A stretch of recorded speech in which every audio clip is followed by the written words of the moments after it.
Hello friends, welcome back to the new video. In this video guys, we are going to talk about how to solve Bluetooth problem. As you want to solve your Bluetooth problem in your Realme phone device, so you can solve it. And guys, now let's see how to solve Bluetooth problem in our Realme phone. In this video guys, I am going to show you friends. So first of all guys, open your phone setting and guys, you have any problem in your Bluetooth setting guys, when you connect any device it disconnect, so don't worry guys. So friend, first of all your additional setting, this additional setting guys, we will click here and guys scroll, and guys you can see backup and reset, tap here and guys again scroll, erase all data, factory reset, and guys don't worry, nothing will delete in your phone.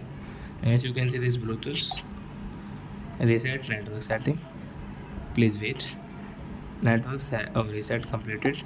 So guys you can use your Bluetooth then guys without any problem. And guys, after that guys you have any problem in your Bluetooth settings, so guys don't worry, take a screenshot of your phone model number guys, send me on comment section, I will check, I will help you. So bye bye friends, thanks for watching. Now we will meet in the next video, but before going guys, please go and like my video, subscribe my channel. Thanks for watching guys.